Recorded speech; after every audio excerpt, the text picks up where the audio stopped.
We are the ones that need to fight unitedly together against a government that sits in Delhi today, which according to me has no legitimacy to function even for a single day. और इस स्थिति में क्या हो रहा है, हमारे लोग हमें छोड़ के जा रहे हैं। सुष्मिता जी चली गई, अभी हमारे एक्स चीफ मिनिस्टर गोवा के फिलेरो साहब वो छोड़ के चले गए और उनके साथ कई और लोग चले गए। जितिन प्रसाद जी को मंत्रालय मिल गया, सिंधिया जी पहले ही चले गए थे। हमारे लेट प्रेसिडेंट जो कांग्रेस पार्टी के एक बहुत बड़े नेता थे, उनके बेटे अभिजीत ने ज्वाइन कर लिया, छोड़ दिया कांग्रेस। ललितेश त्रिपाठी जी उत्तर प्रदेश से चले गए, हरियाणा में कुछ लोग चले गए। सुधीरन केरला में जो फॉर्मर हमारे पीसीसी प्रेसिडेंट भी थे, मेंबर ऑफ पार्लियामेंट भी रहे, लेजिस्लेटर भी रहे, वो चले गए, सुना है स्पीकर भी रहे। तो सवाल उठता ये है कि क्यों जा रहे हैं लोग। हम इतना तो जरूर कह सकते हैं कि उनकी निंदा भी कर सकते हैं कि क्यों पार्टी छोड़ के चले गए, लेकिन शायद हमें यह भी सोचना होगा, खुद से पूछना होगा, हो सकता है हमारी भी शायद कोई गलती रही हो। अब in our party at the moment there is no president, so we don't know who is taking these decisions. We know and yet we don't know. I am given to understand and I believe that one of my senior colleagues is perhaps written or is about to write to the Congress president to immediately convene a CWC, so that at least some things that we cannot say in public, at least within the CWC a dialogue can take place as to why we are in this state. We are the ones who can fight the BJP. And let me tell you one thing and be assured about it. We are not one of those who will leave the ideology of the party and go anywhere else. In fact, it's ironic कि जो लोग इनके खासम खास थे वो तो इनको छोड़ के चले गए, और जो लोग ये समझते हैं इनके खासम खास नहीं हैं वो आज भी इनके साथ खड़े हैं। This is the irony of the Congress party. तो इस स्थिति में मैं तो यही कहूंगा कि हिंदुस्तान के हर कांग्रेसमैन को अब ये सोचना चाहिए कि पार्टी कैसे आगे मजबूत की जाए, पार्टी आगे कैसे बढ़े। और मैं तो ये भी कहूँगा कि जो कांग्रेसमैन हमें छोड़ के चले गए वो वापस आए, क्योंकि कांग्रेस ही ऐसी आइडियोलॉजी है जो इस देश की जो बुनियाद है, जिसके आधार पे हमारी रिपब्लिक बनी थी, उसको बरकरार रख सकती है। नहीं, कोई ऐसी वजह नहीं है। वजह तो इतनी ही है कि हम समझते हैं कि कांग्रेस को हम कमज़ोर होते देख नहीं सकते। हम कितने समय से इंतज़ार कर रहे हैं, और फिर इंतज़ार करने की भी तो हद होती है। हम तो उन लोग में से हैं जो कांग्रेस के साथ खड़े रहेंगे, हमेशा खड़े रहेंगे।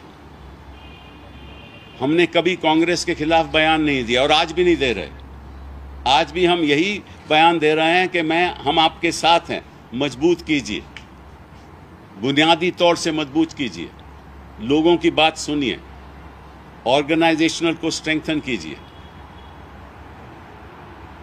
हमने जो घटनाएं पंजाब में हो रही थी, हमने कुछ कहा?